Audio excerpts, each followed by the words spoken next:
Good morning everyone. तो last lecture में हमने पढ़ा था क्वाड्रेंट। तो वहीं से स्टार्ट करते हैं हम लोग। जैसे हमने पढ़ा था, ये फर्स्ट क्वाड्रेंट होता है, सेकंड क्वाड्रेंट होता है, थर्ड क्वाड्रेंट होता है, फोर्थ क्वाड्रेंट होता है।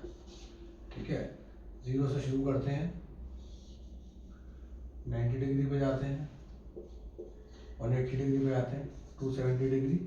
ये सब पढ़ लिया था हमने। 90 कितना हो गया, π/2। 1 पाई को 180 बोलते हैं। ये हो गया 3 π/2 और ये हो गया 2 पाई, 360 डिग्री, 0। ठीक है, ये सब हमने पढ़ लिया था लास्ट वीडियो में। अगर आपको है तो लास्ट वीडियो में चेक कर सकते हैं। तो हमने देखा था कि यहाँ पे सारा जितना भी 3 चीज, साइन थीटा, कॉस थीटा और टेन थीटा, तीनों सब चीज पॉजिटिव होती है ना, बिकॉज एक्स और वाई दोनों पॉजिटिव है इधर। ठीक है, तो साइन फॉर्मूले याद है, पंडित बद्री प्रसाद हरे हरे बुल। तो अगर मैं ट्रायंगल ले लूँगी तो बेस, परपेंडिकुलर और हाइपोटेन्यूज। ठीक है, तो ये हमने पढ़ लिया था। दोनों एक्स वाई पॉजिटिव है तो सारा perpendicular base, this is we consider the Y. Already explain कर चुका हूँ। एक्स तो पॉजिटिव, ये हमने ऑलरेडी पढ़ चुके थे। इसमें हमने पढ़ा था, यहाँ पे लेते हैं तो ये नेगेटिव है, ये पॉजिटिव है वाई, मतलब परपेंडिकुलर पॉजिटिव है, बेस नेगेटिव है। तो यहाँ पे क्या हुआ, साइन थीटा, परपेंडिकुलर और हाइपोटेन्यूज कितना होगा, परपेंडिकुलर पॉजिटिव, पॉजिटिव हो जाता है sine. Cos theta base upon hypotenuse तो नेगेटिव हो जाता है। तो क्वाड्रेंट 2 में साइन पॉजिटिव, कॉस नेगेटिव। यहाँ पे दोनों नेगेटिव हैं तो साइन थीटा इज नेगेटिव और कॉस थीटा इज नेगेटिव।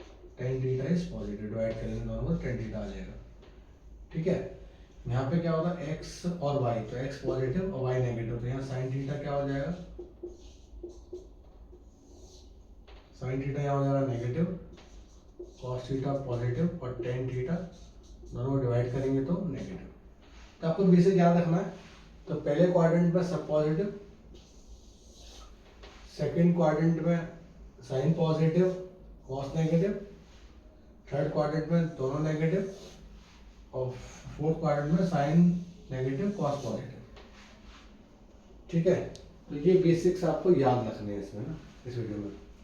तो थोड़ा ये हम कर क्यों रहे हैं, बेसिकली पर्पस क्या है, क्वाड्रेंट से नेगेटिव पॉजिटिव क्यों कर रहे हैं, ये मैं आपको बताता हूँ अभी ना, ऐसा क्यों कर रहे हैं हम लोग। ठीक है, ये पर्पस क्या है इसका, याद करेंगे क्वाड्रेंट ना, तो डिटेल में सोचते हैं पर्पस क्या है इसका ना।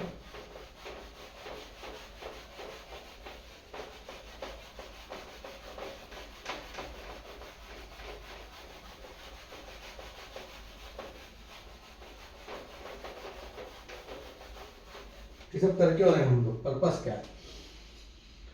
तो लेट्स स्टार्ट। तो पहले तो आपको थोड़ा समरी बता दूं, उसके बाद फिर हम लोग करेंगे 0, 90, 180, 270, 360।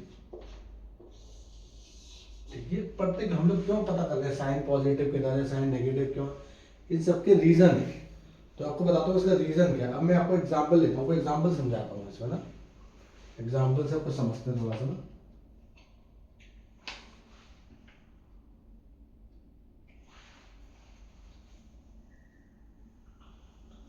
मैं आपसे बोलता हूँ कि जैसे साइन 120 डिग्री की वैल्यू बताइए, एग्जाम्पल। ठीक है, अब इसमें इसका कॉन्सेप्ट कैसे यूज होगा। तो साइन 120 डिग्री का मैं तो आपसे वैल्यू पूछता हूँ, तो आपको तो जनरली जो वैल्यू याद रहती है 0 डिग्री, 30 डिग्री, 60 डिग्री, 90 डिग्री, यहाँ तक याद रहती है किसी को भी ना, साइन और कॉस की वैल्यू। तो 120 डिग्री तो मालूम होता नहीं है, तो 120 डिग्री कहाँ लाई करता है, पहले आपको देखना कहाँ लाई करता है ये। ठीक है, तो 120 लाई करेगा सेकंड क्वाड्रेंट में। ठीक है, पहली बार तो हम बोलेंगे साइन, इसे लिख सकते हैं या तो 180 माइनस 60। ठीक है, ये लिख सकते हैं। ठीक है, साइन 180 पाई माइनस 60 डिग्री। ठीक है, क्योंकि 1 माइनस 80 सेकेंड क्वाड्रेंट में आ रहा है, यहाँ साइन क्या होता है, यहाँ साइन होता है पॉजिटिव। तो ये हो जाएगा पॉजिटिव वैल्यू साइन, और पाई में से कोई चीज माइनस हो रही है 60 रहेगा, सेम रहेगा थीटा, तो ये हो गया साइन थीटा, साइन 60, तो ये इक्वल हो गया साइन 60 के। ठीक है, साइन 60 की जो वैल्यू होती है वो आपको पता ही है ऑलरेडी, साइन 45 60 90। ठीक है, अब इसे एक और तरीके से कर सकते हैं, इसे क्या बोल सकते हैं, साइन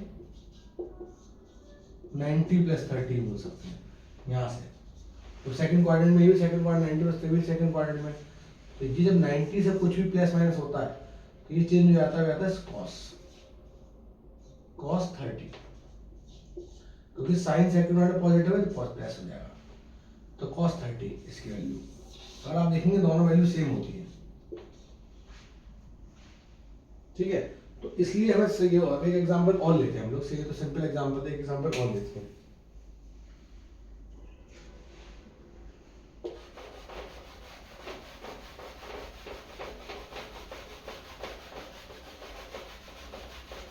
तो सिंपल है, क्वाड्रेंट का पर्पस क्या है क्लियर होना चाहिए आपको ना, तो यूज करना है। मैं एग्जांपल एक और लेता हूँ, जैसे मान लो कि cos 150 डिग्री क्या होगा। तो अभी आपको ये वैल्यू पता नहीं होता, 0 होता है, 30 पता है, 45 पता है, 60 पता है, 90 पता है, ये वैल्यू पता होती है नहीं ना साइन और cos और tan में। ठीक है, तो अब 150 डिग्री का सेकंड क्वाड्रेंट में आ रहा है। ठीक है, तो मैं इसे लिख सकता हूँ cos 180 माइनस 30। ठीक है, cos पाई माइनस 30। अब ये बताइए मुझे, क्योंकि सेकंड क्वाड्रेंट में है तो cos नेगेटिव होता है सेकंड क्वाड्रेंट में, ऑलरेडी पता है आपको, तो ये हो गया माइनस, क्योंकि पाई से माइनस करें तो cos ही रहेगा, cos 30 माइनस cos 30 हो जाएगा। ठीक है, उसे दूसरे तरीके से निकालते हैं, या लिख सकते हो cos 90 plus 60, cos pi by 2 plus 60। तो इससे क्या होगा, पाई बाई 2 है, जब 90 प्लस माइनस करते हैं या 270 प्लस माइनस करते हैं, इसके एक्सिस के अगेंस्ट प्लस माइनस करते हैं, तो cos का साइन हो जाएगा, साइन का cos हो जाएगा। ठीक है, और tan का cot हो जाएगा। ठीक है, तो ये पाई बाई 2 हो गया माइनस, तो साइन को इसके अक्रॉस है तो चेंज हो जाएगा, साइन हो जाएगा 60, क्योंकि cos सेकंड क्वाड्रेंट में आ रहा है तो माइनस हो जाएगा। दोनों सेम, तो इसके लिए आपको मैं समझता हूं क्वाड्रेंट बहुत इंपॉर्टेंट है, क्वाड्रेंट में आपको पता होना चाहिए कौन से क्वाड्रेंट में क्या है। ठीक है, तो आज के लिए इतना ही पढ़ते हैं, उसके बाद कल हम आपको सिखाएंगे थोड़ा सा मोर कॉन्सेप्ट और थोड़ा एग्जाम्पल लेकर थोड़ा सा आपको वैल्यू सिखाएंगे कैसे निकालना। ठीक है, चलो।